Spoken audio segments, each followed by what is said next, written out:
Okay, so what was the last topic yesterday?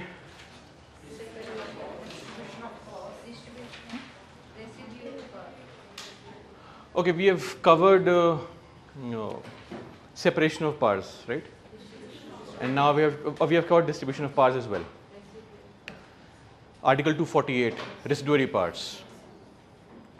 Okay, quickly now we'll just move on further to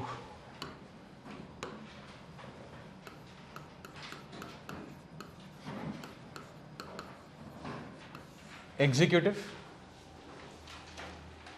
So executive, I hope you're aware, are of two types.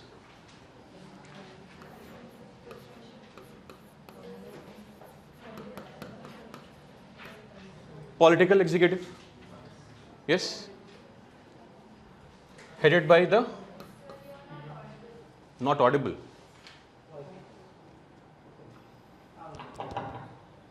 Audible now? Same thing or audible? Okay. So as I said, executive of two kinds, political and what? Permanent. Don't create your own names. Permanent. Of course, at the political side, center and states, right? So at the central level, at the top you have the president, below them VP, below this fellow PM, his entire gang, council of ministers, and then one more post, Attorney General. Okay.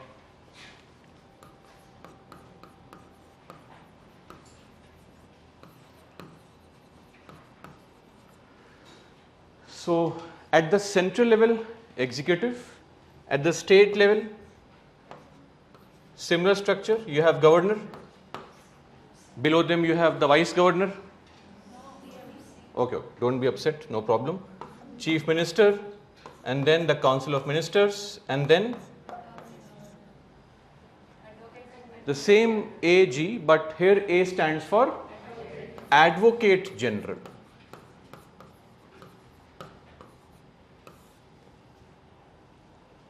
Okay, so that's the thing. Also, one more point as far as our discussion is concerned. We'll begin our discussion on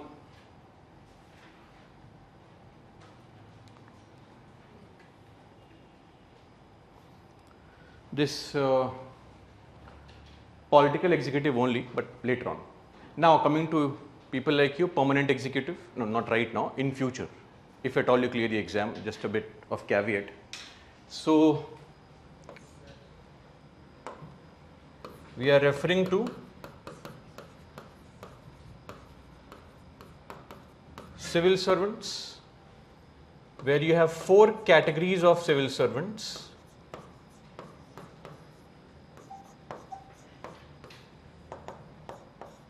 Group A, B, C and D, the categories of civil servants. Are you clear? Group A,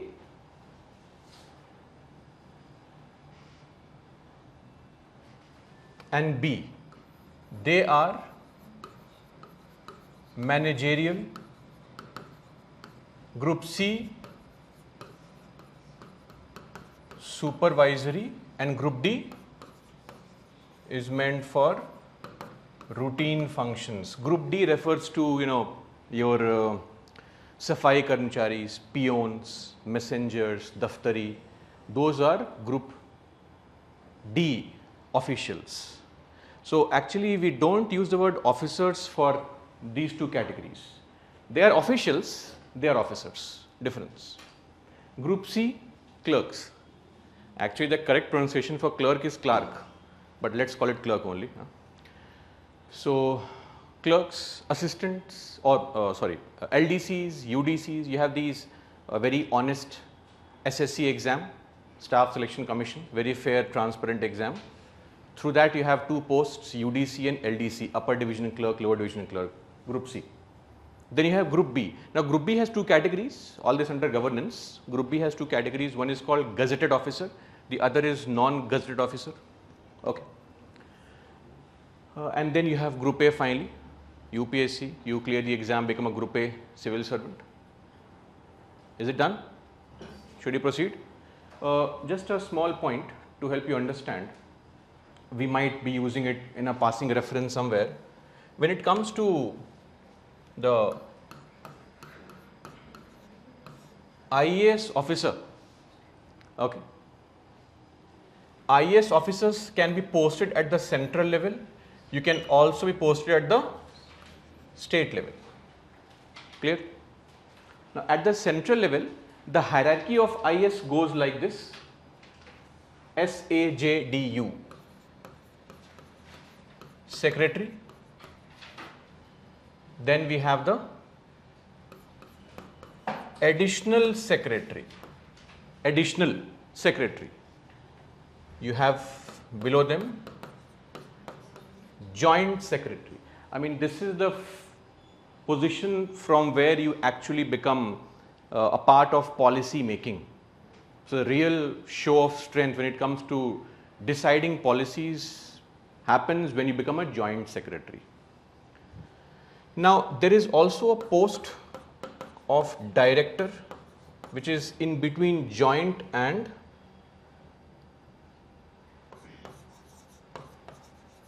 deputy secretary. Okay. Sometimes this post might exist in some departments, in others it might not exist. And below that you have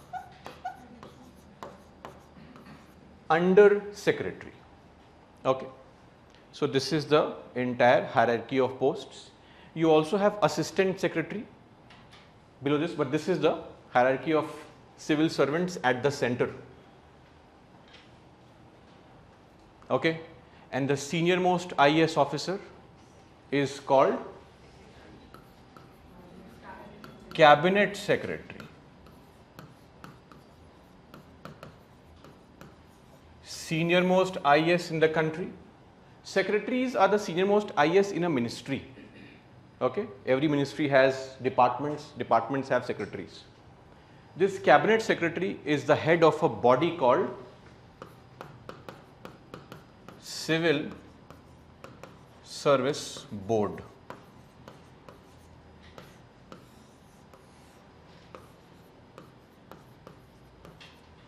Civil Service Board.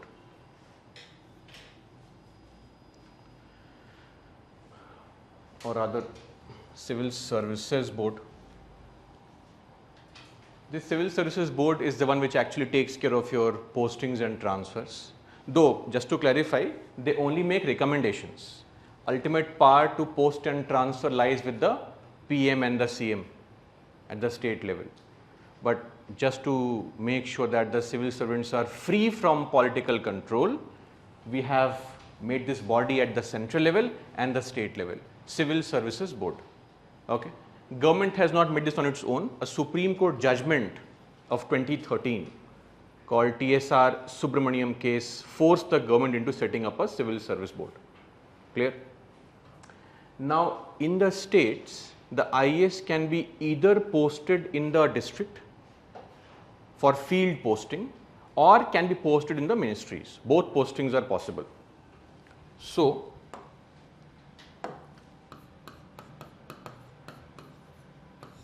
field level. I am sure you are aware at the field level. What is the post at the field level? The highest post is a district magistrate, right? District collector or magistrate. Below them you have the sub-divisional magistrate, so additional DM. Below them sub-divisional magistrate. Okay. So DM or DC. Additional DM, Haji, yes. See, the correct word to use should have been district collector only, but because the word magistrate has a specific meaning, magistrate means magisterial function, meaning the functions to maintain law and order. Before 1973, district magistrates also enjoyed powers to, or judicial powers, meaning they could send you to jail for petty offences. DM could send people to jail. But in 1973, a new CRPC was made. CRPC stands for Code of Criminal Procedure. Now we have something called BNSS. Okay. IPC, Indian Penal Code. This is the law in which the penalties are mentioned. If you commit a crime, what should the jail sentence be? What should the fine be? Is mentioned in IPC. So the IPC has now become what? BNS, Bharatiya Nyaya Sanhita. IPC was an old law. It was made in 1860. Similarly, there was a law called CRPC, Code of Criminal Procedure. This law mentions procedure to be followed when you have to provide for punishment. Process, punishment. Is the point clear? Okay. This CRPC has now become BNSS.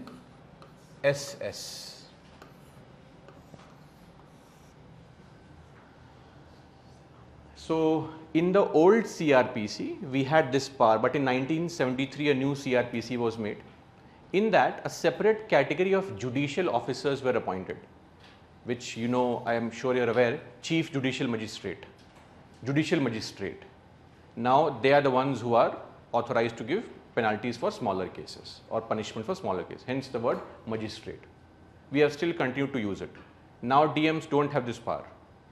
In some cases, they can impose penalties as far as revenue matters are concerned, but nothing beyond that. So this is why the word magistrate is still being used. And that's also a reason why people of the older generation, they are very afraid of district magistrates, because they saw in their times DM sending people to jail also. So that kind of power was wielded by them. That's why there is this very popular joke that once some villagers were sitting in a tea stall and CM's caravan, Kafila was going across. One person came running there saying, CM is coming. They said, oh, don't worry, DM is not coming, only CM is coming. That was the power of DM. People had no interest in DM, CM, PM, etc. DM was the god for them, right? So you'll be the god for them very soon. Those days are gone actually, sadly. 10 years back or before 10 years, we had a beacon, you know, beacon? The lal batti on the car, that's called a beacon, B-E-A-C-U-N. So that was a symbol of prestige and honor. This government removed this symbol also. So now that is also gone. So please clear the exam. We don't know what else will be gone in future. At least enjoy some benefits of being a civil servant. And SDM or SDO, subdivisional. Magistrate, subdivisional officer.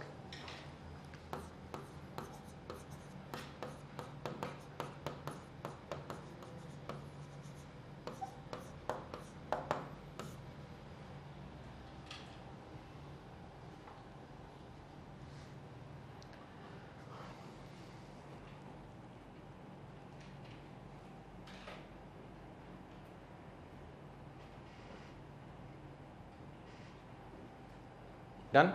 Okay. Now we also have something called headquarter posting, posted in the ministries. I'll just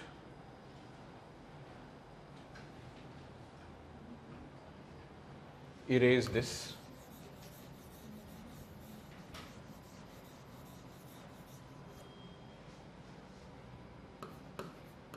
Headquarter. So you have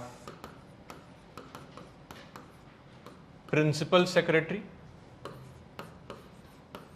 you have special secretary. So in every department at the state level, the topmost post is a principal secretary. And finally, deputy secretary. Okay. And at the state level, the senior most IAS is chief secretary. And just like how the cabinet secretary is the head of the civil services board at the central level, every state has its own civil services board. And who is the head of that? Chief Secretary. You also have in this post called Additional Chief Secretary, but for the departments this is the post, and senior most IAS in the state. So if you don't have your aim right now, this should be your ultimate objective in life: Cabinet Secretary or Chief Secretary. You are getting an aim also. Of course, it is not in your control, just to clarify. Lot of factors are responsible for it. You should have entered the job at a slightly early age and no cases against you, clean record and conduct, right political connections, right party in power, all these things are responsible.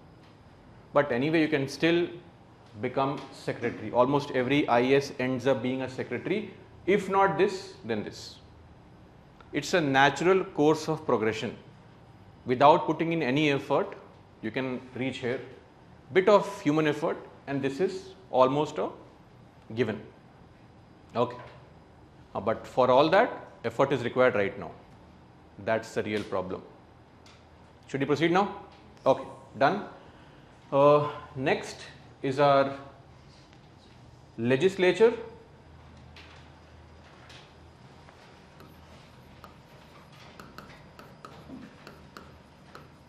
So I am mentioning all this so that when I use these terms, you don't panic, what the hell is this term now? At the center, we have how many houses? 2 houses. Remember NCERT class?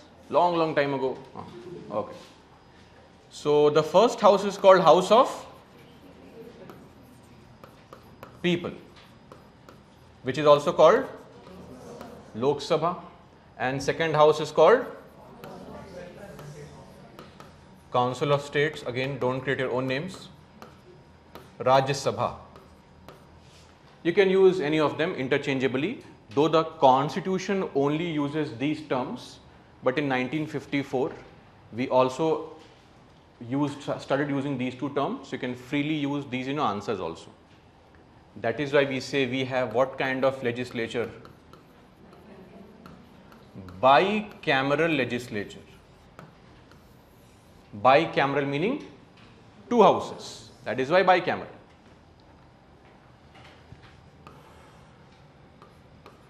Now in the states, every state has 1 house at least called Legislative Assembly, also referred to as Vidhan Sabha, but please call it Assembly only.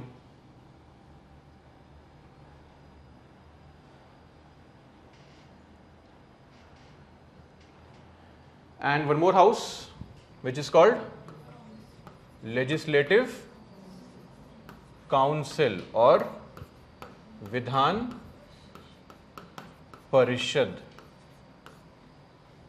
Here the members are called MPs.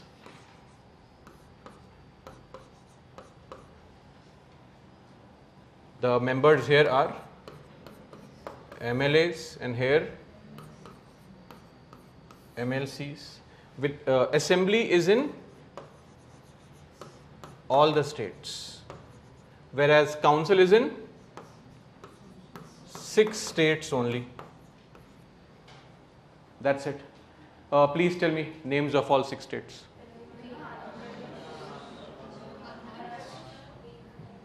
Okay. I think one is left. Oh, somebody said Bihar, somebody said Andhra. Andhra, Telangana, Bihar, Uttar Pradesh, okay, AP, Bihar, Karnataka. Then in alphabetical order, Maharashtra, Telangana and UP. I have arranged in alphabetical order, so don't be worried as to why I have put AP first and all. No bias. How many of you are from Andhra Pradesh and Telangana? Oh, clearly we have a majority from Telangana. Okay. Okay, we'll refer to always Telangana in our examples. Done?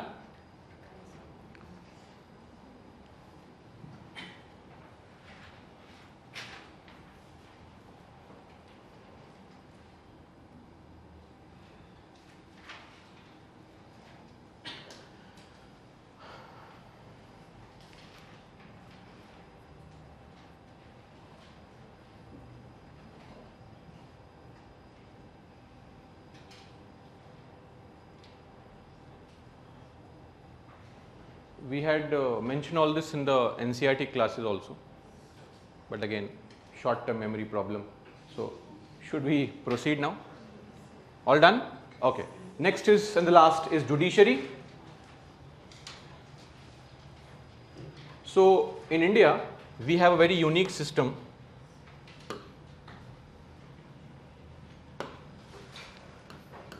where judiciary is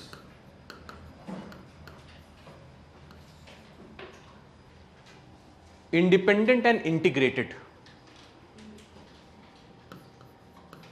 a bit too independent.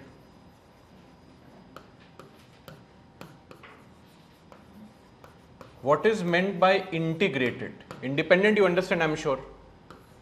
What is integrated? The decisions of lower courts can be challenged in the higher courts. So at the top we have Supreme Court of India. How many Supreme Courts are there? Only one. With how many judges? 34 judges. One CJI plus other 33. Then you have high courts. How many high courts? 25 high courts with double 1, double 2 judges. So number of judges varies from one high court to another. It is not the same. Are you clear? Like say Allahabad High Court is the largest in the country. It has 160 judges. And Sikkim High Court is the smallest in terms of judges. Only 3 judges difference. And then below that we have the subordinate courts. Subordinate court is not a single court. There are multiple courts in it. Once we study judiciary, we will discuss the various categories. The exact number is something we don't know because we don't really have that data, but we have around 25,577 judges in total. So you can simply write 25.5 thousand judges.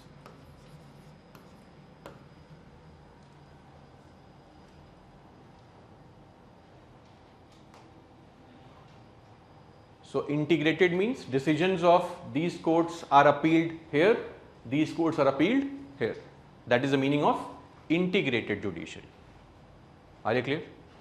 Doubt? Integrated means, let's say you file a case in the subordinate court. If a decision comes, where do you appeal? Can you challenge it? Yes, we can challenge it. You can challenge it here in the high court that you don't like the judgment of a lower court, and from here you can also appeal in Supreme Court. So all these are interlinked, hence integrated. Is the point clear now? Okay. One more thing, which is a concept that we should understand. This concept is of judicial review. What is meant by judicial review?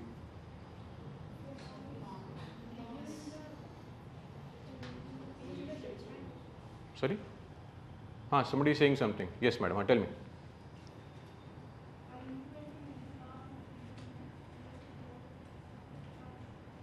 While implementing laws, judiciary can define the meaning of the law. Judiciary can, that is called interpretation of laws. What is review? Reviewing the judgment that has already passed. Reviewing the judgments. No, judicial review primarily refers to the idea that judiciary can evaluate or review any act of parliament or any action of government. Why? If those actions or those laws violate the constitution. So today if the government makes any kind of law, the court can question it on the fact that the law must be in consonance or must abide by the constitution. This power of judiciary is called judicial review. It is not written anywhere in the constitution, just to clarify. This word has its origin in USA. In 1803, a very famous case where the US Supreme Court said that the Supreme Court of USA can cross-check any government or legislative action. In India also, Supreme Court can cross-check any legislative or executive action. This power that the court has is called judicial review. Are you clear?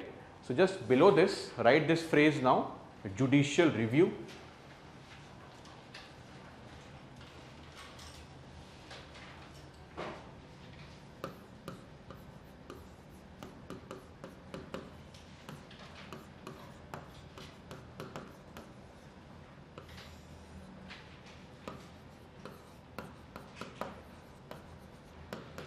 Write like this, origin.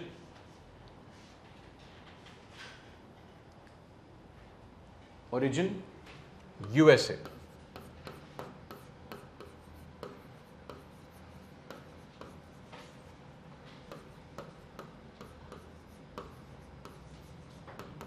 Marbury versus Madison, 1803. This was a case name.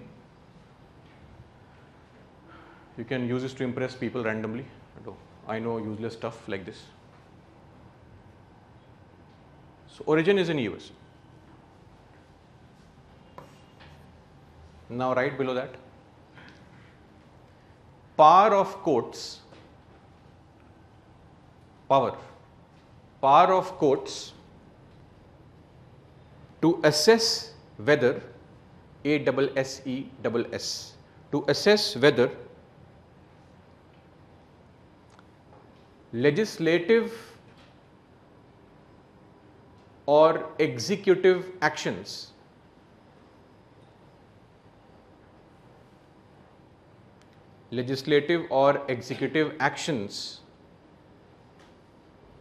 comply with the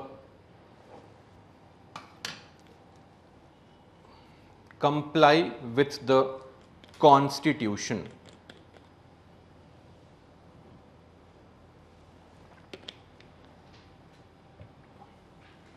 Comply with the Constitution. Clear? And one more point below, not mentioned in Constitution,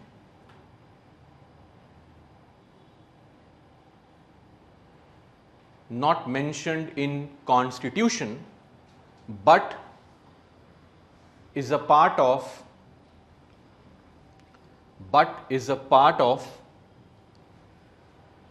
basic structure.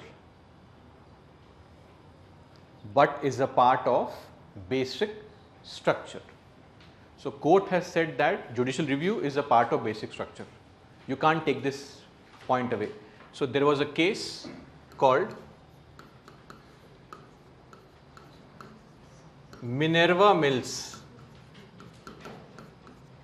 1980. Write this in bracket there.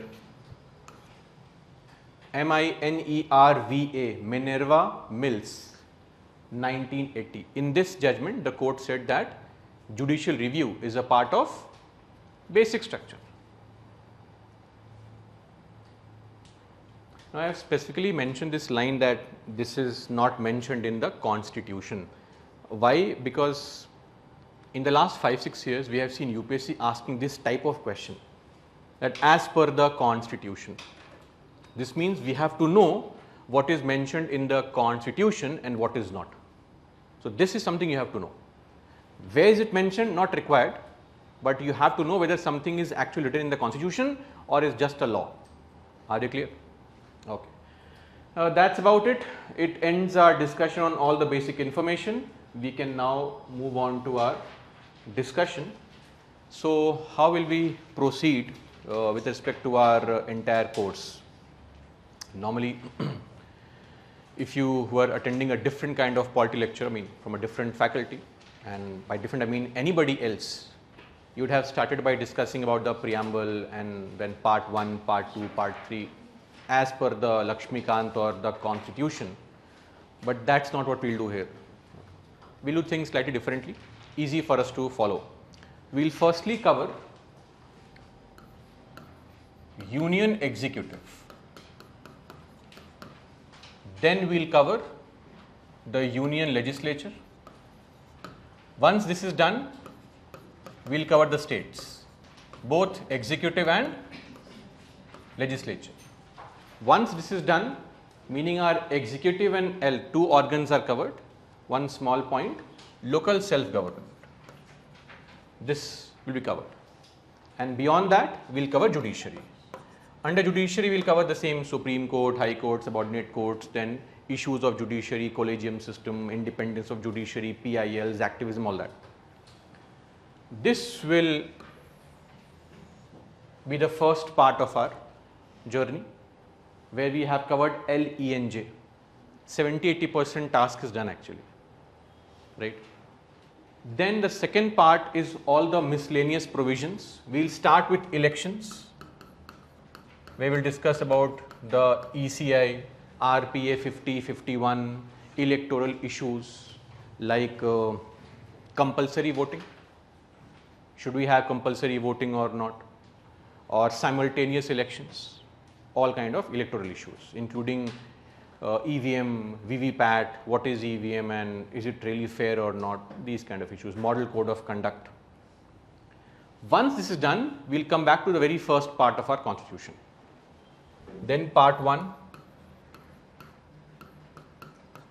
part 2, that is union and then citizenship. Then we'll also discuss UTs. While discussing UTs, we'll also cover Article 370 separately. And then a slightly important topic in the recent times with respect to prelims so far, Schedule 5 and Schedule 6 areas. Once it is done, we will discuss emergency provisions.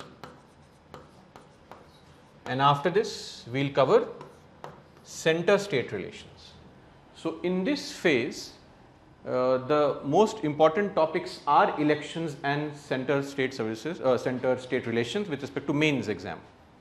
Please expect a question from both elections and center-state relations. But this is slightly smaller as a part. Once this is done, then the remaining points, FRs, DPSP, fundamental duties, then official language. We will be covering official languages. Then we will also discuss finally the preamble and then the constitution, salient features, some terms that you should know, like what is the meaning of constitutionalism, what is the meaning of constitutional morality, etc. Now, why preamble towards the end? Because words in preambles, if we start right now, we'll have to explain a lot of things without you understanding the context. But once you know everything, the preamble is just a summary of the entire constitution. Okay? So this method works very well, easy for us to understand as well. And I am doing nothing special. Even the makers of our constitution approved the preamble towards the end only. So I am simply following the footsteps of our great makers. That's about it. Okay? So yes, this will take slightly longer time. This again takes lesser time. Rights might take around 10-12 hours, and these are smaller topics. Okay? So anywhere close to 110 to 120 hours will be required to cover this, right? It will be a mix of you writing and I'll giving you some handout which you should paste in your notes. Clear? Okay. So let's begin our discussion now. So please write this heading, Union Executive, Part 5, Articles 52 to 78.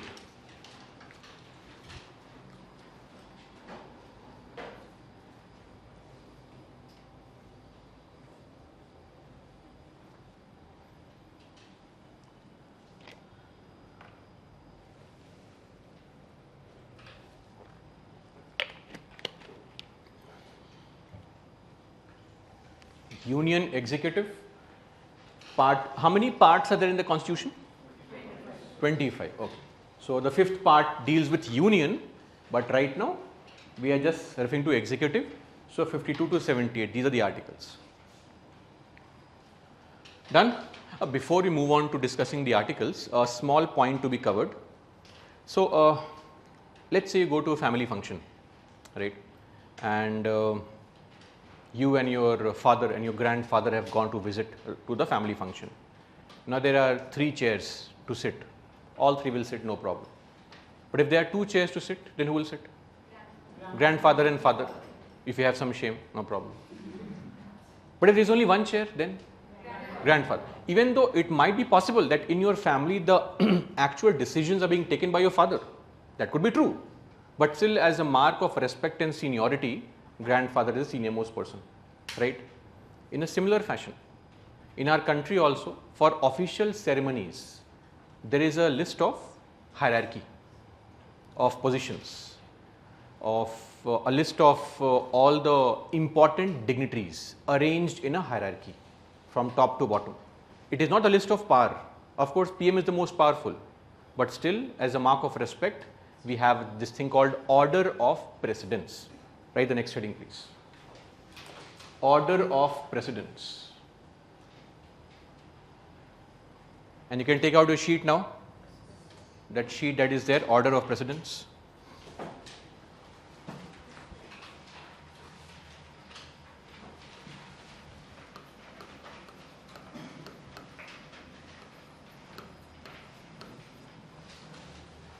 Precedence. Now below that, in your notes, please write firstly, what is the meaning of this? Order of precedence.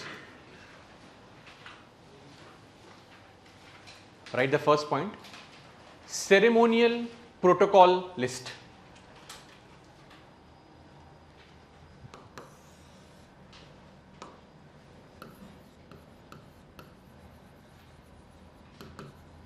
Ceremonial protocol list.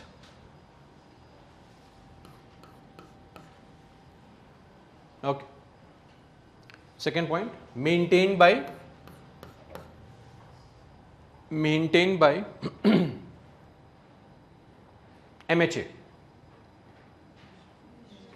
Maintained by MHA. MHA meaning Ministry of Home Affairs. Maintained by MHA.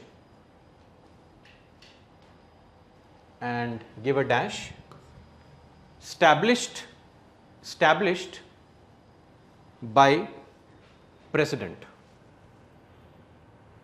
Established by President. So even though it was established by the President for the first time, the list is maintained by Home Ministry. So up and down orders can be changed by Home Ministry. Okay. Now please look at the list. So at the top we have the President. That's number 1. Number 2, VP. Who is this fellow? VP right now? CP Radhakrishnan. He is the Vice President of India, 15th VP of India. Third we know very well, right? Modi ji. Okay. Modi ji eats pyaz but does not eat brains. Did you see the video of him recently going to, he is traveling for elections. He had gone to some place in West Bengal, eating some jhal moodi there. So the shopkeeper asked, sir, do you eat onions? He said, yes, yes. Sab khate hain, dimag nahi khate. I think there is some allegation on him right now. He had gone to Tamil Nadu to campaign, and allegedly he has used some makeup to appear more dark skinned.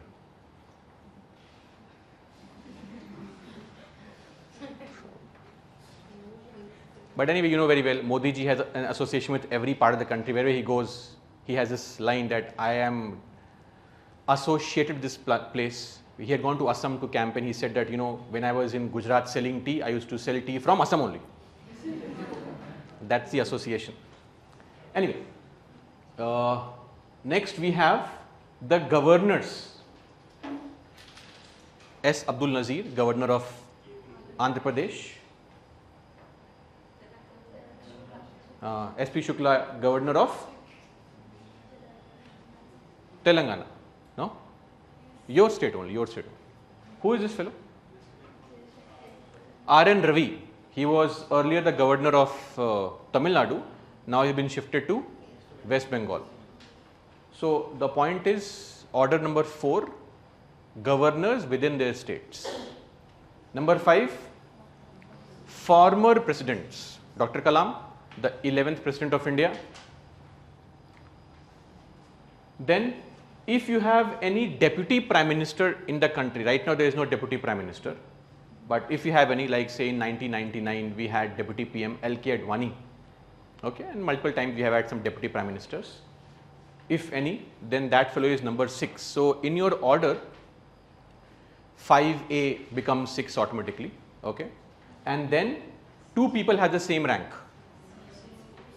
The Speaker of Lok Sabha, right? So who is the Speaker of Lok Sabha right now? Om Birla. Om Birla comes from the constituency of Kota. You know Kota, suicide capital.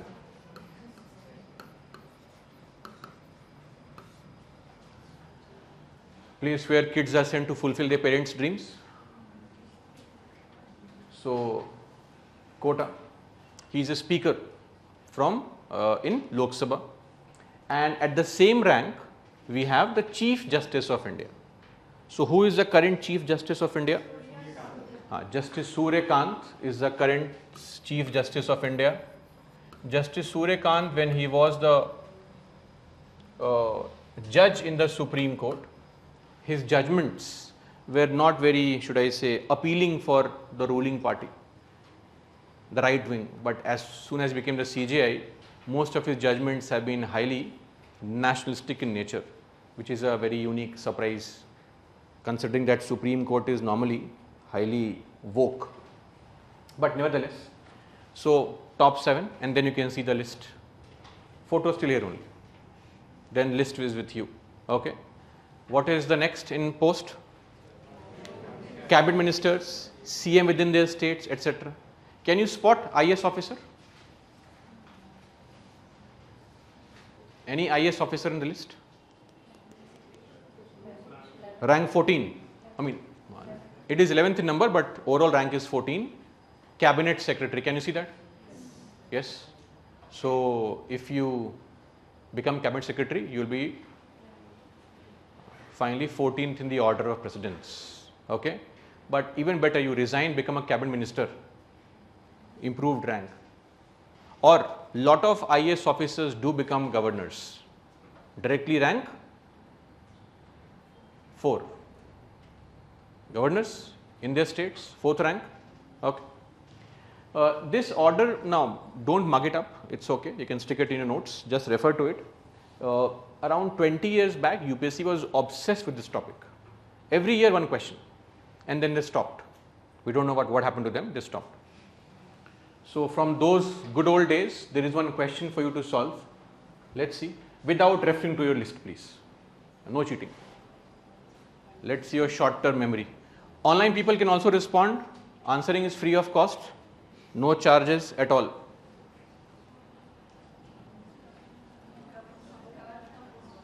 As per the Indian protocol, who among the following ranks highest in the order of precedence? Okay. So deputy PM is what rank? 5A, or should we call it 6? Former presidents? Rank 5. Governors within the state? 4. And Speaker of Lok Sabha? 7. Or which other post? CJI. Okay. So great. The answer is C. Governor of a state within his state, rank 4, senior most here. Okay. Any doubt? Oh. Now let's begin our discussion on the topic president. Write the next heading, please. Yesterday I had in a passing reference mentioned about bringing your that constitution copy. Did you bring it? Oh, amazing. That's a surprise. So this is the Union Executive President, then VP, then PM, then the entire Council of Ministers, and then In the Union Executive, there are 5 categories of people. Attorney General, we just mentioned it a couple of minutes ago only. Attorney General. This is an old photograph. Some people have passed away, some have changed parties, etc. But this photo looked very nice, so I have been using it. So please don't point out that this fellow is dead, not there anymore. So amongst all these people, we will firstly be covering President. Heading please, President.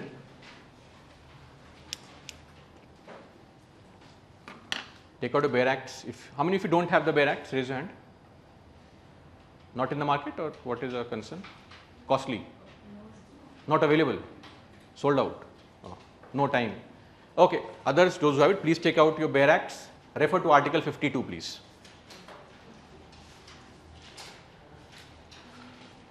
Those who don't have it can download it.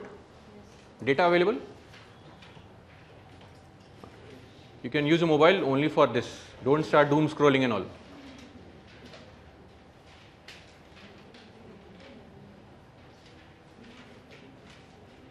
So in your Bare Acts, at the top you have the article numbers mentioned. So you can just sift through it. What is the page number? Which? 60? 160?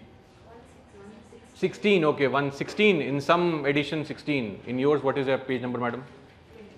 25. Check 16, 25.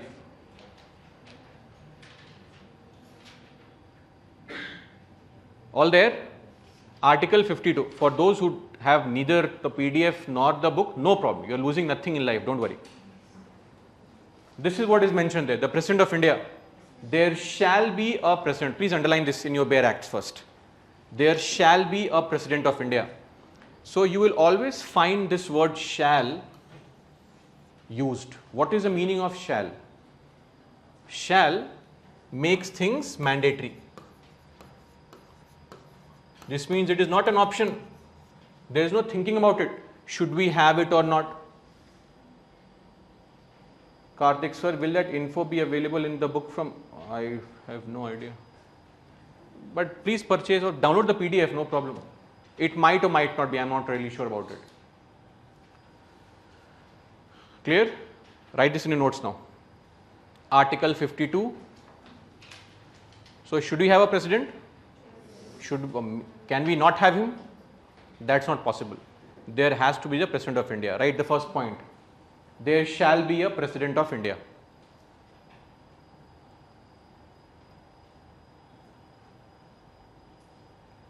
Now the interesting point is that Indian President is known by various phrases. Of course. Done? Written? Yes. Below that please write Head of State. I hope you are aware. The President is the Head of State. Just write like this only below it. Okay. Also, President has no real power. So we call him or her nominal head. Also, we call them figurehead. Nominal or figurehead. One more phrase is used for the president. De jure head. De jure means by law. Officially, who is the boss in the country? Officially, president is the senior most person.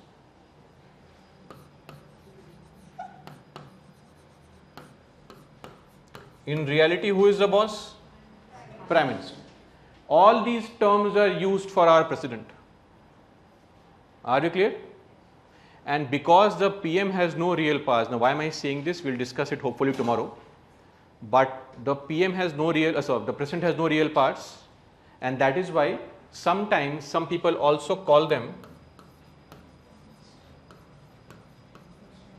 rubber stamp. A mere rubber stamp, whose only task is to authorize the decisions taken by the Prime Minister. Simply signing everything that yes boss, whatever you say, not boss, yes PM. Clear? That's how it is being framed. This is a part of parliamentary form. Don't feel bad for them. They know this before they enter office, that they have no real power. Clear? This is an important aspect of parliamentary form of government. Clear? We'll come to this point. Why do we call them rubber stamp? We'll discuss it tomorrow. Okay. Now the next important aspect is the election of the president. How to elect this fellow. Next heading. Election.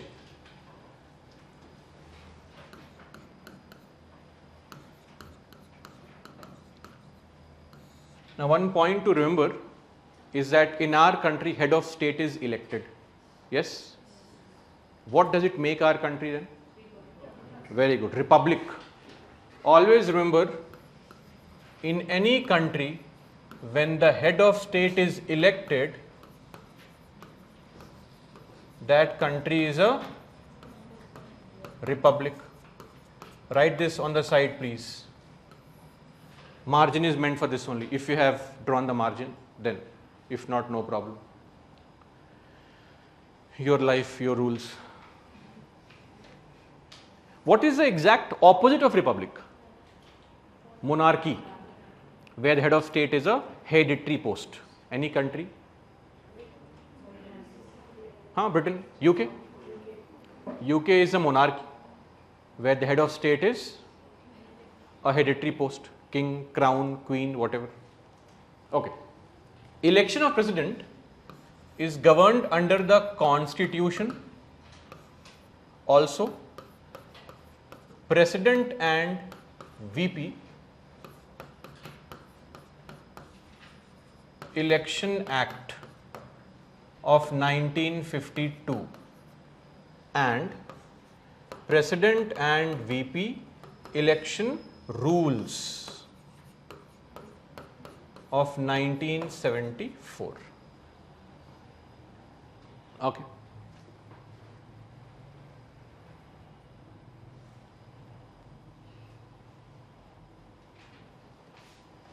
So you can mention some specific articles like 54, 55,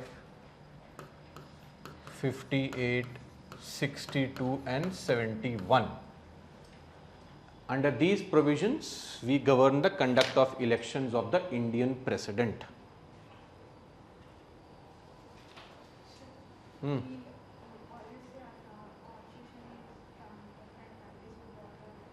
Yes.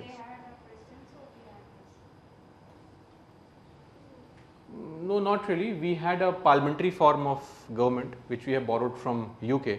So head of state is different from head of the government. And we have borrowed the idea of head of state being elected from France. So this concept of president comes from two different countries, France and UK. So we have borrowed the best of everything. That is the idea. So it is not that some country has a similar kind of structure. The president has two aspects. One is that he is elected, other is that he is not the real boss. He is not the real boss, borrowed from UK, and he is elected, borrowed from France. Okay. So we have borrowed multiple things from multiple places. That's the last topic we'll discuss. On the last day I'll tell you what all places we have borrowed what all things from. So some people have the allegation that this constitution is nothing but a slavish imitation. Like a slave, we are imitating our master, right? Cut, copy, paste, nothing original. These are allegations. We'll counter them in future, not right. So we have Election Act and election rules. Okay, I hope you know Act and law and rules. Rules are made by executive to implement laws properly. That's the difference between law and rule. Okay, when you make a law, the law needs to be implemented properly. For that, rules are made. Are we clear? So we have rules and laws. Now the first thing is to understand who votes in the election of the president. How many of you voted for this election? You did not vote? Or you cannot vote? Oh, cannot vote. Okay, fair. If you say so. Next heading, right? Electoral College. electoral college, in bracket write electors.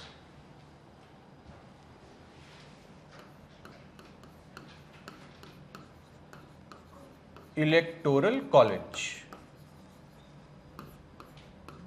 Elector. Elector means voter. So we will not use all these terms, voters and all, they are noob terms. You have to use complicated terms now.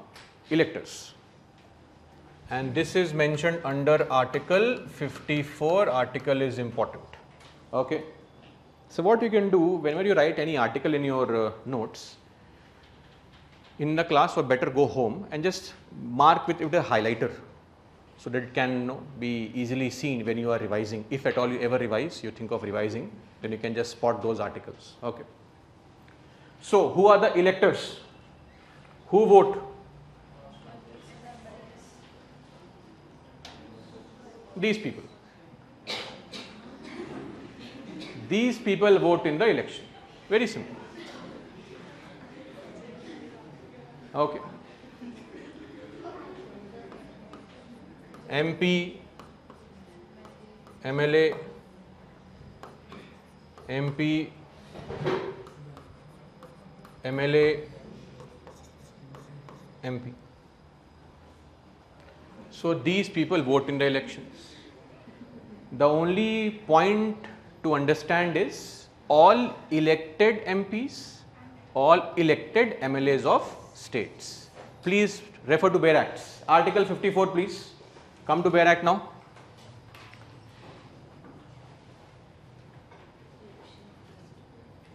Article 54.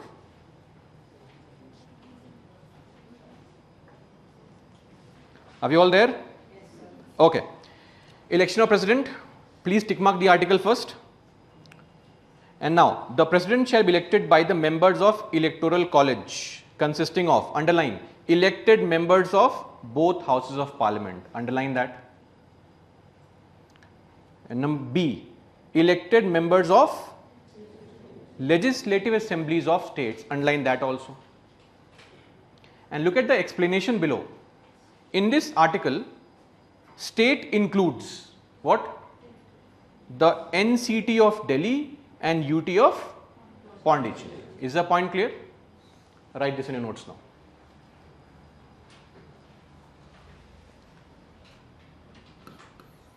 Electors are elected MPs. Number 2, elected MLAs of states.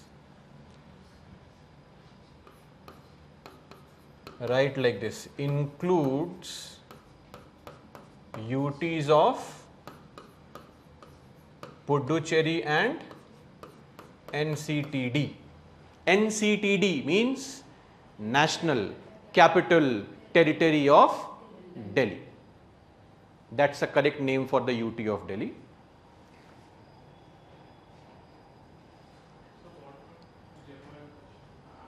So, what about Jammu and Kashmir? If you observe, how many UTs do we have in the country? 8 UTs. Okay. Not all UTs are included. Why? Because only these 3 UTs have MLAs. MLAs vote. Hence, these 2 are included. But even Jammu and Kashmir has MLAs. Then why not J&K being included? So, the point is, the last election took place in 2022. At that point of time, J&K did not have a functioning assembly. So, it was not required. Now, in 24, J&K had election. They have MLAs. So, maybe in 2027, we will have to include, we have to bring a constitutional amendment.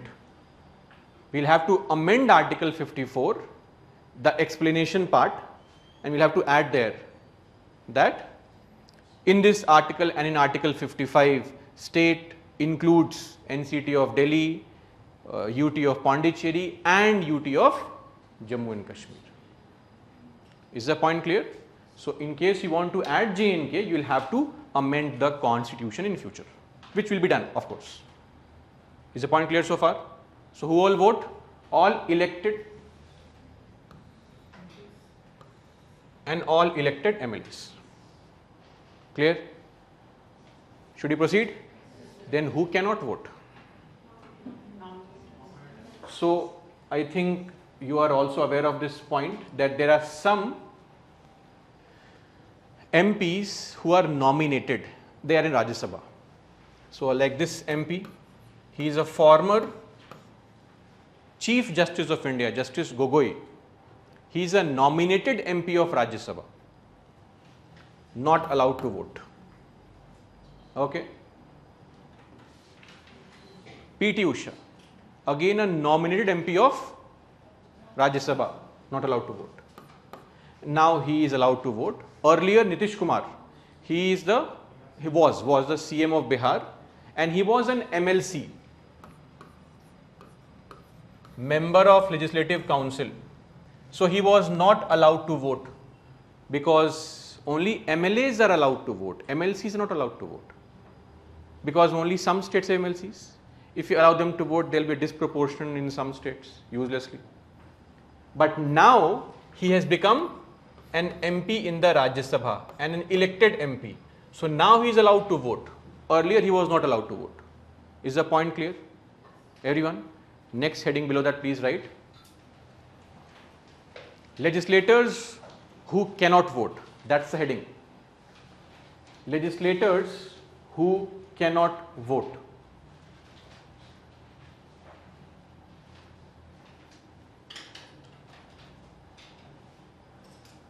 Legislators who cannot vote. First point, nominated MPs. Nominated MPs. Number 2, MLCs.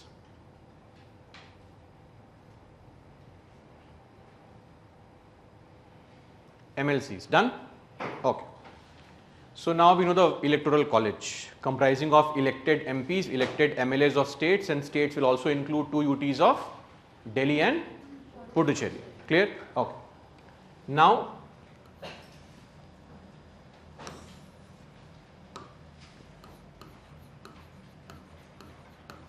manner of election. So election will be indirect. Why is election indirect? Because we don't vote. Who votes? The elected members vote. So we vote for somebody, they vote for the president. So the election becomes indirect. If we had voted directly, it would become a direct election. Okay. And they follow a system of proportional representation by means of single transferable vote.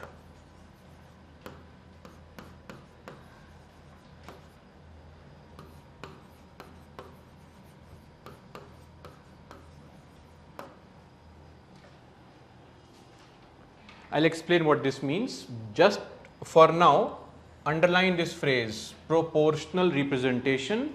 Please underline this phrase also, single transferable vote.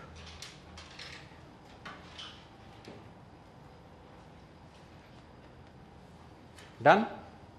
One more thing, the voting is through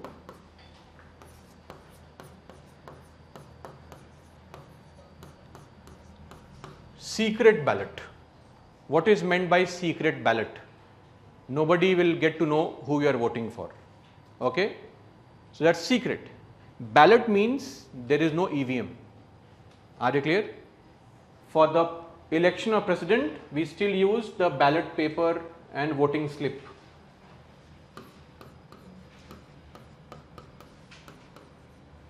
No EVM.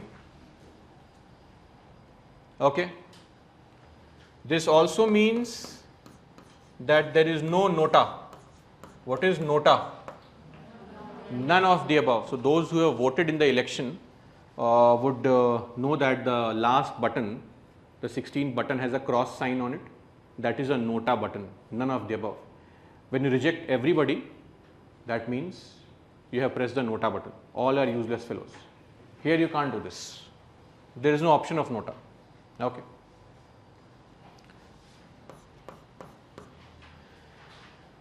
One more thing, since it's a secret ballot, cross voting is allowed.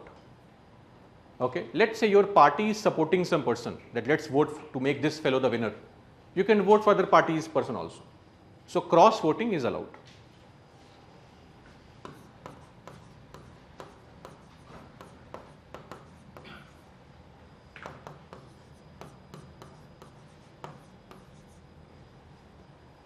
That is why we say that the election of president is more like a conscience vote.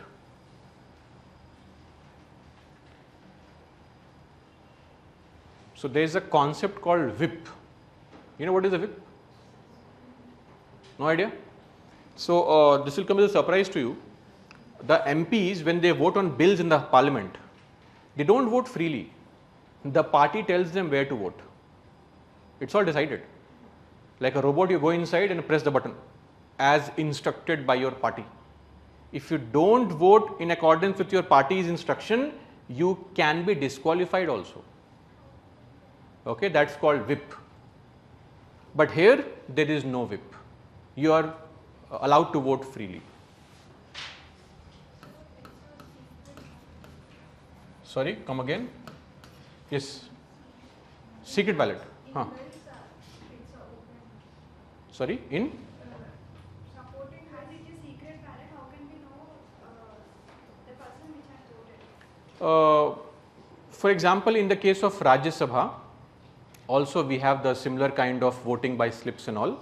So there, when you have to vote for a candidate, a party member of yours is sitting there. You have to go and show him who you have marked before putting your paper in the box. That is not a secret vote. Okay, that is voting through ballot, but not secret. But here you don't need to show anyone. You can freely go and cast vote. Are we clear? This is just to ensure that this person is elected freely. And who conducts elections? Conducted by ECI. Within 60 days or prior to 60 days before the person's post is over, the election must be conducted. Okay?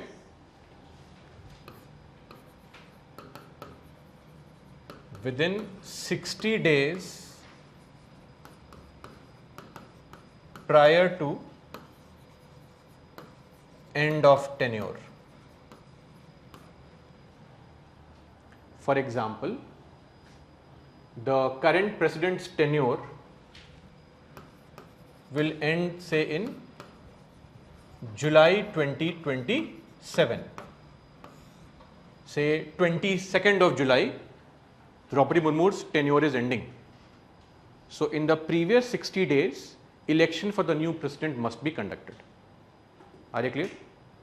So if her tenure is ending on 22nd of July, then 23rd May to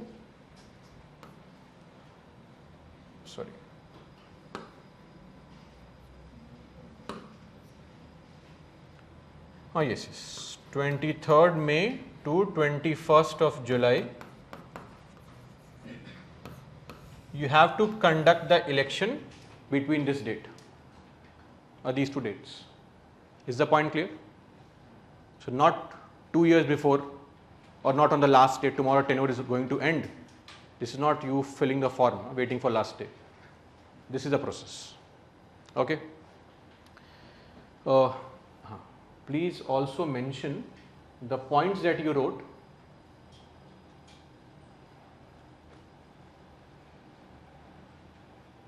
That is quite fast.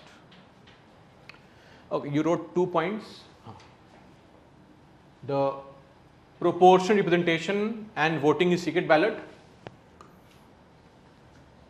Right here, Article 55 clause 3. These 2 points. Article 55 clause 3.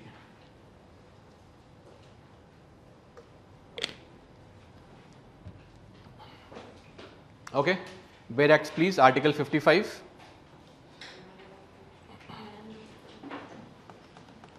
Sorry. Any doubt? Article 55.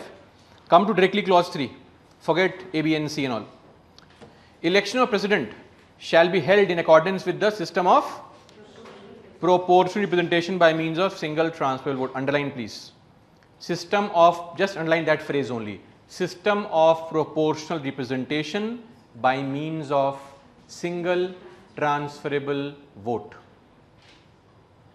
Okay. And below that, voting at such election shall be by secret ballot. Underline that phrase. Voting at such election shall be by secret ballot. Is the point clear? Okay, great. Now let's come back. The same article also gives a very unique idea of vote value.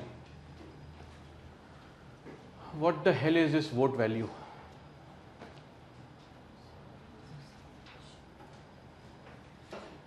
So see, before we discuss on the concept of vote value,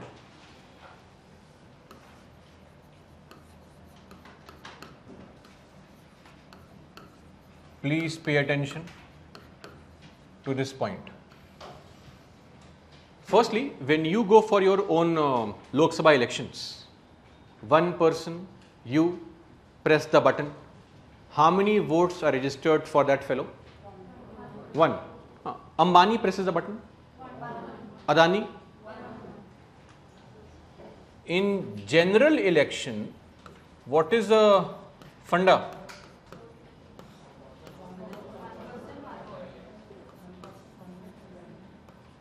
One person, one vote, one value. Whether you are Adani or whatever, it does not matter. Because the logic is very simple. You are representing yourself. That's the reason. But here, in the election of president, who is voting? MPs are voting and MLAs are voting. Do MPs and MLAs have the same kind of hierarchy? No. Understand this. This is your state of Telangana. How many MPs are there from Telangana or in Telangana? Lok Sabha MPs? 17. 17 MPs. This means your state of Telangana is divided into how many parts?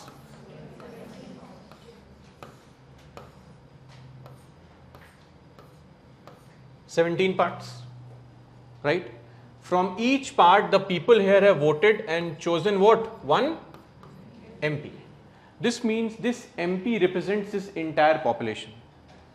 Are we all on board with this? Any problem so far? How many MLAs are there in your state? 119 MLAs in your state.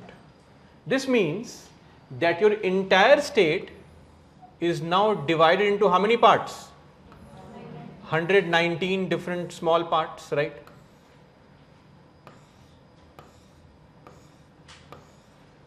And from this small part, one MLA has been elected.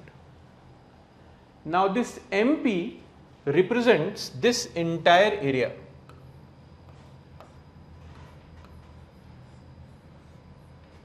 This entire area. Whereas MLA represents a very small area. Agreed? Who represents more people? MLA. So if we have both of them at the same level, both pressing the button, and the vote value is the same, is it fair? It's not fair. Because an MP represents large group of people, MLA represents smaller group of people, the value of vote of MP should be more.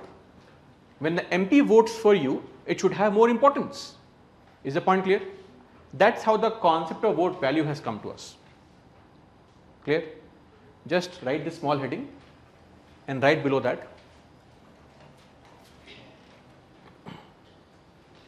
the value of vote of MP,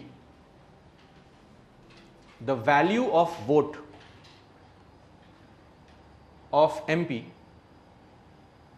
must be greater than the value of vote of MLA. The value of vote of MP must be greater than the value of vote of MLA. Full stop. Is the point clear now? No dispute on this. But the real question is, how do we calculate this number now? Greater. But to what extent? Okay. So for that, we have the formula. N. Gopala Swami Iyengar gave this formula. That's your next heading.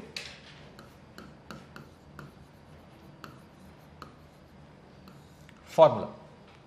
Very simple and easy to calculate. I am using VV. VV meaning vote value. Vote value of one MLA. How to calculate the vote value of one MLA? Meaning once the MLA casts vote in your favor, how many votes do you get? You don't get one vote. You get more than one vote actually. But how many? So you take the population of the state population, and you divide it by number of elective seats, meaning number of seats. State population runs in crores. Seats are only 117 in Telangana. This number will become very, very huge.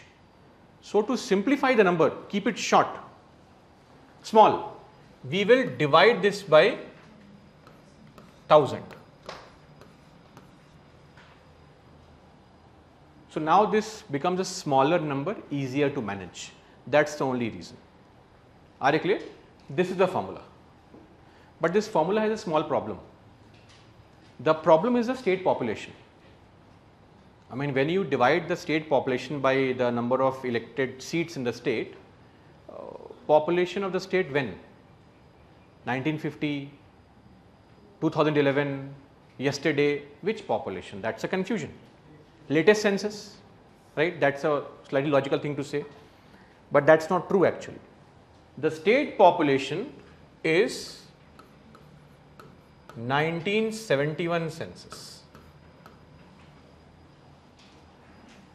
Please mention. This completes the formula. Okay?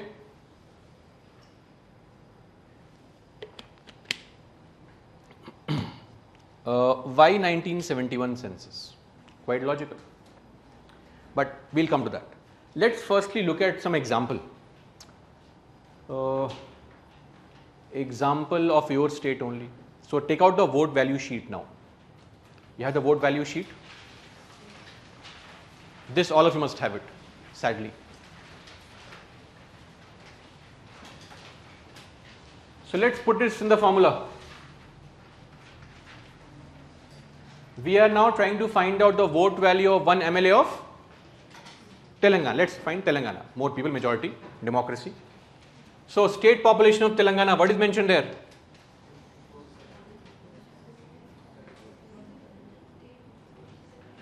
$1.57 crores. Can we assume that? Right?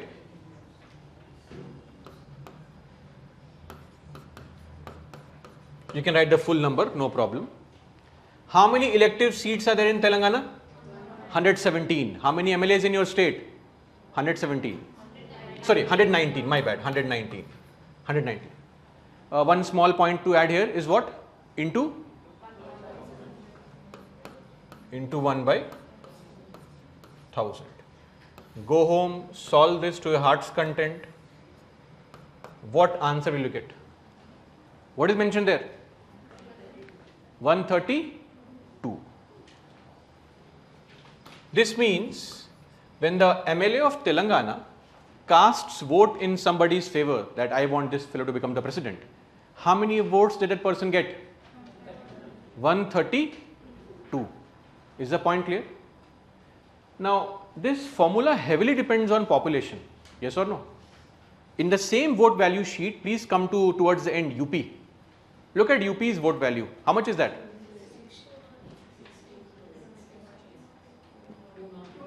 UP 208.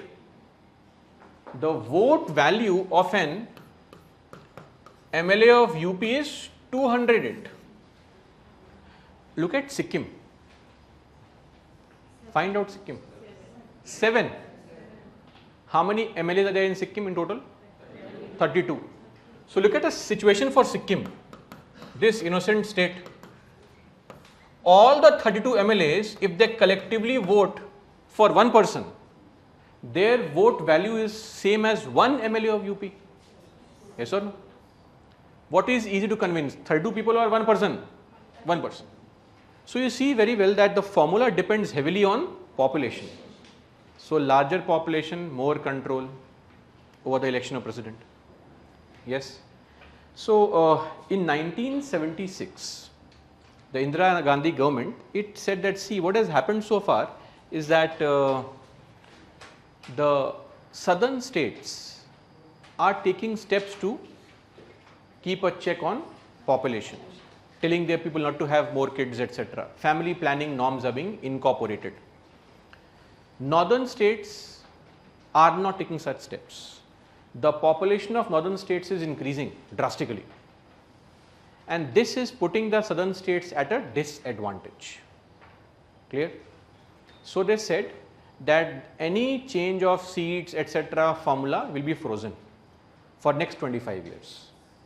In the next 25 years, the northern states can also tell their people not to have so many kids, right? Do something else in life, and the southern states can then have that balanced thing. So no undue advantage for northern states, and southern states will not be punished for something good they are doing. That is why for the next 25 years, the formula was frozen. Okay. Now, on the side, please write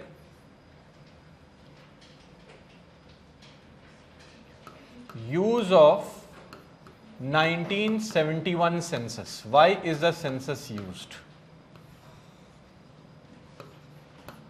To promote what? Family planning norms.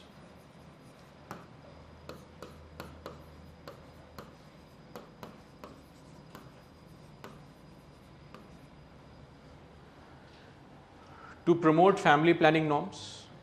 So,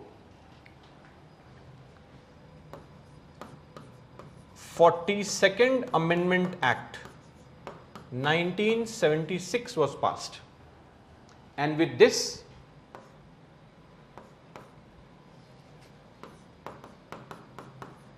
fixed for how many years? 25 years. So in 1976 we said we will not use the new census in the next elections. We will use the same 1971 census till next 25 years. Okay. Now we have 2001. In 2001 again the same question. Again the government said that, see, the northern states still have not told their people not to have more kids. The population is still increasing. Again fixed for 25 years.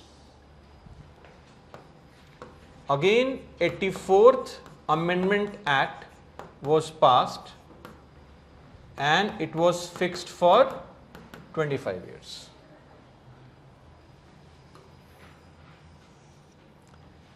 Fixed for 25 years till what date? 2026, this year. So by the end of this year, this formula expires. We'll have to either amend to extend for more years or change the number of seats. So next year we'll have to see what to do. Not we have no say in this. The governments will decide. Southern states are very angry right now, and especially in this situation Because the current ruling party BJP, see, if you change this, what happens? The seats will also change in the parliament. And right now, southern states, primarily Tamil Nadu and Kerala. These two are states where BJP has negligible presence. One MP, that actor, Suresh Gopi, that's it. So even if the seats increase, they will increase more for northern states, higher population. So which is where, which party has control? BJP has control. And the seats for these states will increase less, BJP has lesser control. So any kind of change of seats etc. will always benefit those parties which have bigger say in northern states than the southern states. So let's not get into that debate and all. This is a reason why we use 1971 census. Okay.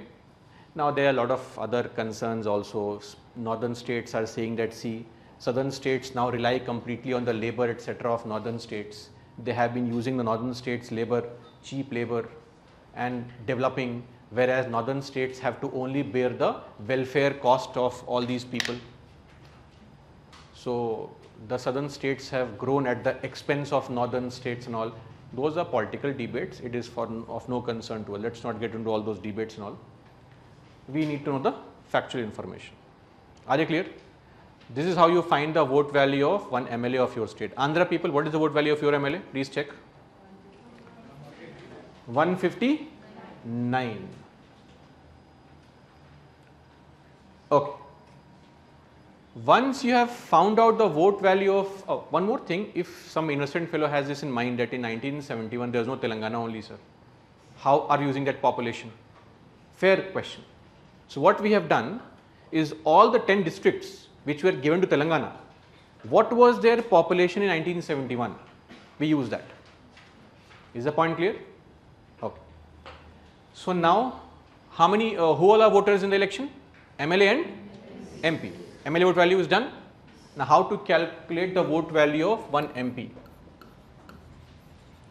Very easy. You calculate the vote value of all the MLAs of your state, all the MLAs of all the states, add together, okay, and then divide it by number of elected MPs. Total vote value of all MLAs upon number of, when I say elective seats, I mean to say elected MPs. How many seats are there? Not the current number. If 20 MPs have died, it does not mean the formula will change. Formula is fixed. Are you clear? If in your state, let's say a bus carrying 30 MLAs to Goa, the bus crashes, all these 30 MLAs die. I am saying assume, not hope, assume. Now 30 seats are vacant. Will the formula change? No, the formula remains fixed. That is why I am mentioning in the denominator number of elective seats. How many seats are there? Whether it is occupied or not is of no concern. Are you clear? This is the formula. No 100, no 1000, nothing is required here. And if you look at the total value, what is the value? Please see. 5 lakh, the last column, 5,43,231. 543,231 upon. How many elective seats are there? Lok Sabha has how many seats? 543. Okay. Rajya Sabha has how many seats? 245. But please remember, there are some MPs who are nominated. They will not be counted. Elective seats only. So how many are nominated? 12 members are nominated. Nominated, not included. Elected, included. So 543 plus 233. You can add it. What will you get? 778. 3 plus 3 would be 6, I think. No? Oh, whatever, no problem. That is correct, don't worry. If you divide that, you will get a fixed number 700. What is 700? Vote value of one MP. This number is fixed. Whether you are an MP of Lok Sabha or MP of Rajya Sabha, the vote value is fixed. That's a huge difference. If an MP casts a vote, how many votes are cast then? 700. That is 100 times the Sikkim MLA's vote. Okay. No value for Sikkim MLA in this election. Otherwise, great value, don't worry. Is the point clear? Any doubt? So, two things can be observed here. The first thing is the vote value of MLAs changes depending on the state. Yes? Or is the same? It changes. But vote value of MP is fixed. So, just below this, write 2 points with a star mark.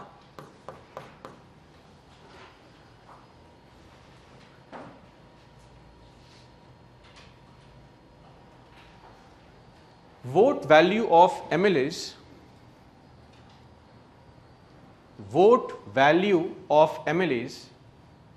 changes from one state to another.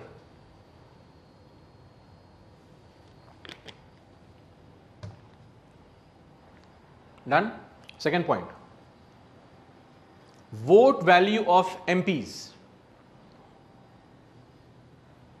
Vote value of MPs in bracket write LS or RS. Close bracket. Vote value of MPs LS or RS, close bracket, remains fixed. Remains fixed. Is the point clear? Okay. We have one question. Sir, can the government fix the fixed number of voters for a particular MP irrespective of the state and its geography? Yes, if the parliament allows and an amendment is made in this regard, it is possible. Sai Krishna, to give equal vote value for each one in the yes, of course it can be done, but nobody would accept it because population is an important factor. But yes, it can be done, is my point. Is this point clear now? Any doubt? No doubt? Great. If you have no doubt, then UPSC has some doubts for you.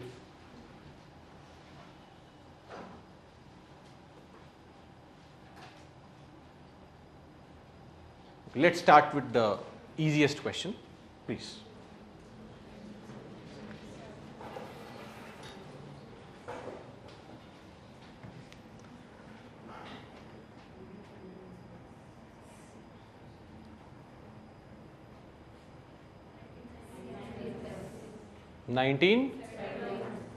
So in the presentation, oh, it's too long. Population actually refers to which census population? 1971. In the exam, please read the entire question, okay? Don't behave like this. But answer is 1971 census, not the 91 census. Oh, answer is final. Oh, sorry. Erase all link. 1971.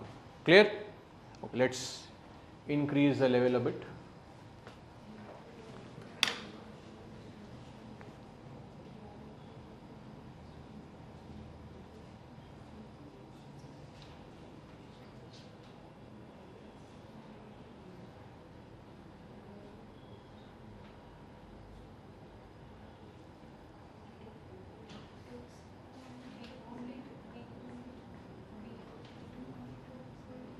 Okay, let others also answer.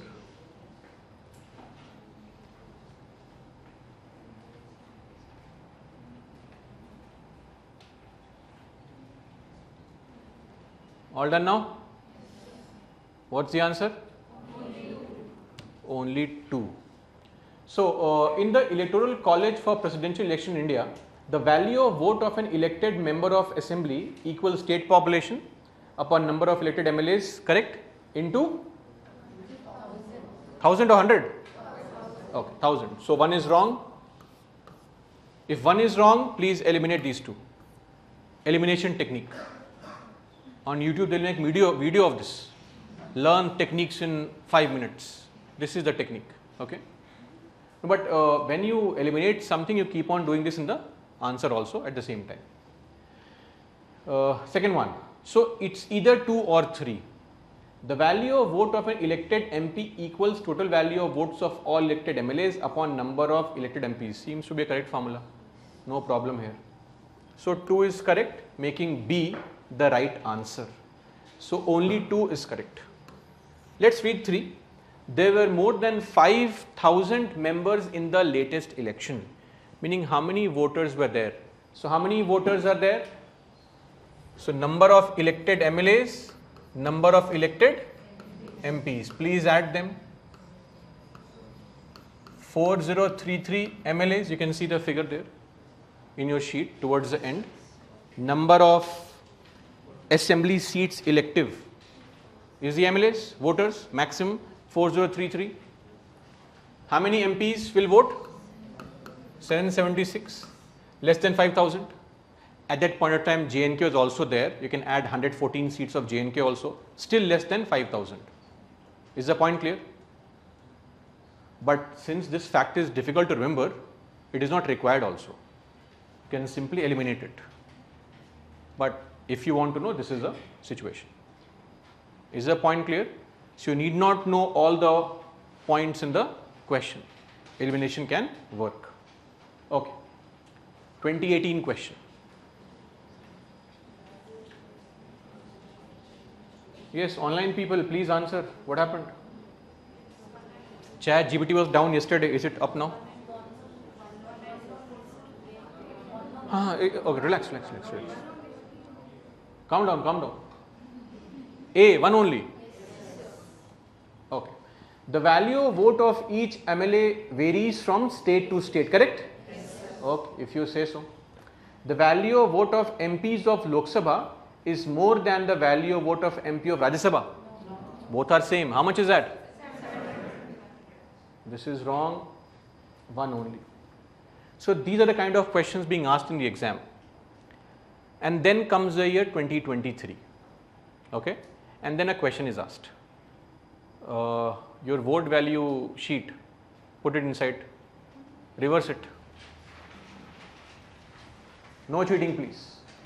Solve this question now.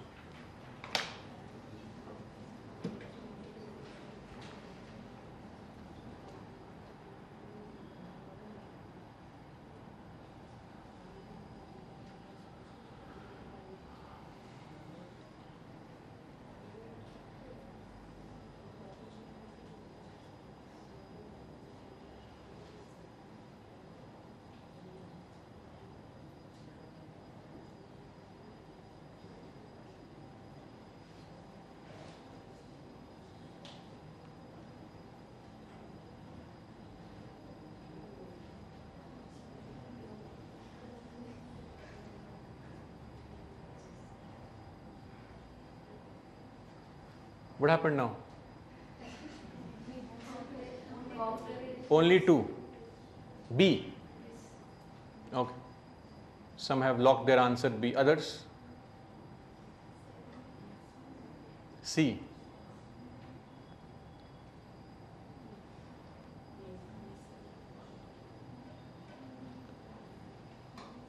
Those who said only 2, which are incorrect? 2 and 3 are correct.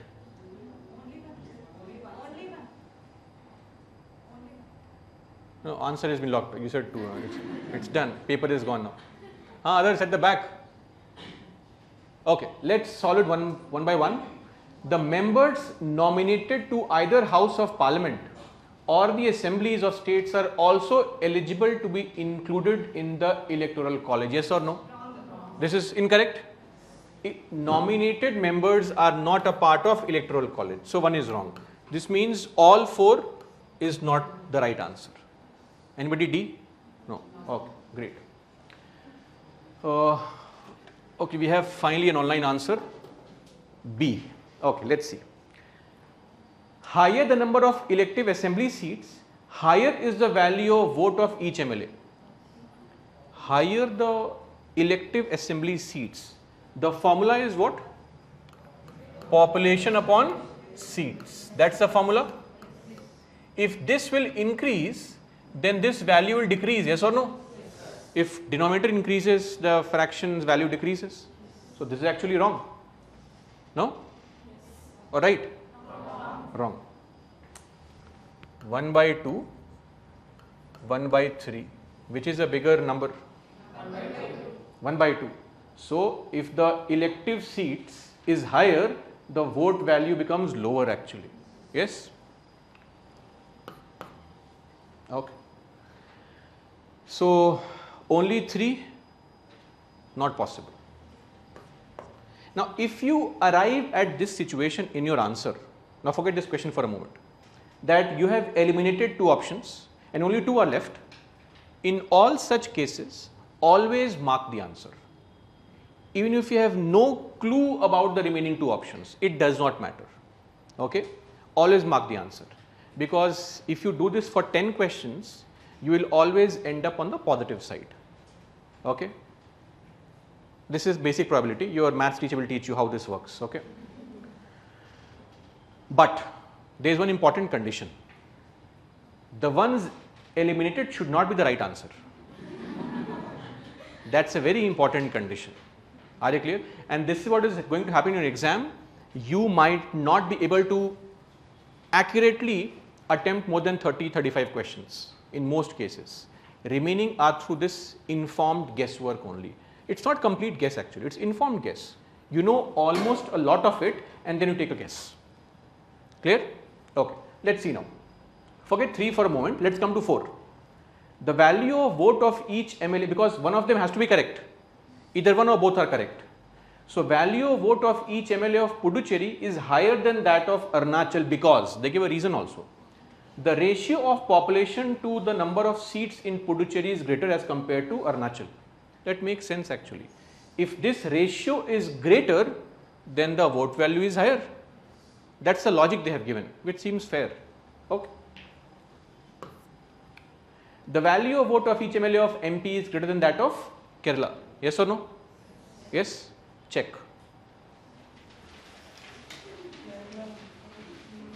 What is the vote value of MLA of MP? 130, and for Kerala 152. You might have expected that the higher population state would have a higher vote value, but this population is of 1971 sadly, and number of seats are also different. So this statement is actually incorrect. You can check this statement, Arunachal and Pondicherry. Population is almost the same for both the states. What is the difference? Seats. Seats of Arunachal are 60. Yes?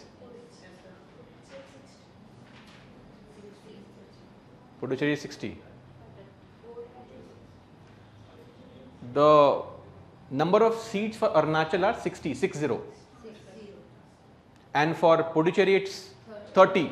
And because of that, the vote value of Arunachal MLA is 8 and Puducherry MLA is exactly double. 16. Exactly double. Why? Because the seats were half. So the ratio works like this only. Is the point clear? Now, how do we mug up all this information? It is not possible. You cannot mug up this information. This has to be taken as a guess only. And that is why this year, the cutoff was the lowest in UPSC ever, 75 marks. Out of 200 was the cutoff. Because of stupid questions like these. Clear? I have given you the sheet of vote value. Mug up to your heart's content if you want to. Tomorrow I can claim I had already told you guys. For my safety purpose, but still the fact remains, don't mug up. It is not possible to mug up. Now understand one more point, the importance of current affairs. Or 1040, or just last moment. This question was asked in the year 2003. Elections happened in the year 2002 for president's post. Elections happened in 2017, question asked in 2018. Elections happened in 2022, question asked in 23. Of course, this is a factual information which you should know, but my point is, which kind of factual information should I revise more for my prelims? Nothing is current affairs based, it's all factual only, static information. But should I revise this year the president's topic 10 times compared to last year 6 times? That will depend on current affairs. So what to revise more? That's why you follow current affairs. Don't go crazy for current affairs. The point is, current affairs will direct you as to what becomes more important. In fact, this year also in 1997, the elections took place in 97, question asked 1997. So it is the assumption that when the election has happened for the post of president and next year, please revise the topic properly and then forget about it for next 2-3 years. Elections, so next elections are in the year 2027. So for next year, the topic becomes important, and also for 2028. So revise multiple times. Just a guess, they might ask. Clear? Okay. Let's end at this point only.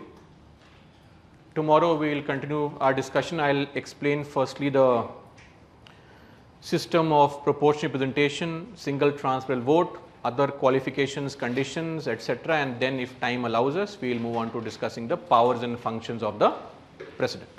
Okay. That's all for me. Jai Hind.